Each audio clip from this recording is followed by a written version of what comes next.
mučilo? Šta je bilo problematika? Glavni problem je bio bol u gornjem delu leđa, donjem delu leđa, sve me moralo u suštini, bol se spuštao do noge, do peta. Kako je sad? Ti si bila pre 4 dana, tako da? Tako je. Kakva je sad situacija? Mnogo bolje.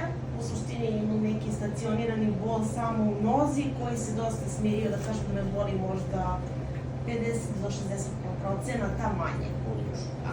Sve ostalo je u redu. Ajde i to da rešimo i da bude sve savršeno. Na stomak, glava tu. U kom delu noge? Gde je sad ta bol? To je dalje ispod zgloba. Ovde negde, leva, desna? Leva. Leva, dobro. I spušta se u peti. Aha. Pored. Ajde. Dobro. Idi malo još napred, glava dole. Hoću da ti podignem za glavu to. Da, hoću.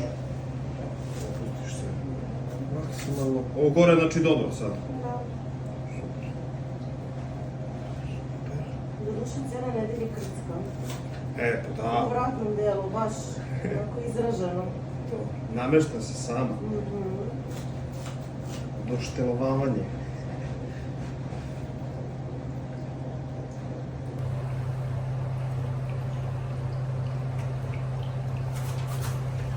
Na kuk kameni. Ovo je ispruženo. Ovo se vijena. Ovo rano što više lepo. Aha, nešto pravi. Aha, gledaj si, to je to. Nećeš pasti, slobodno pusti skroz. Da, na drugu polako.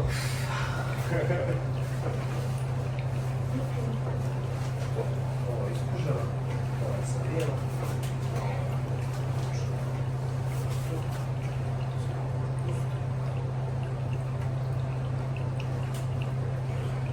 Polako ustavi, sedi.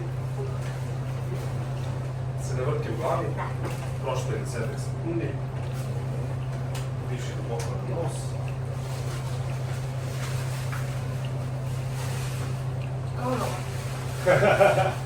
A da, ništa ne boli, nigdje ne zateže.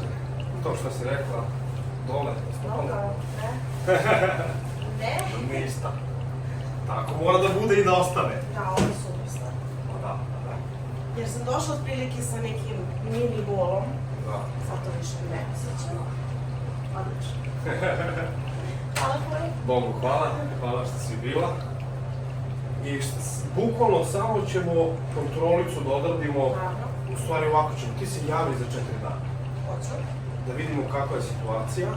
Ako ima i 5%, da svratiš do 7. dana. Dobro. Ako ne, svratit ćeš za mjesec dana. U redu.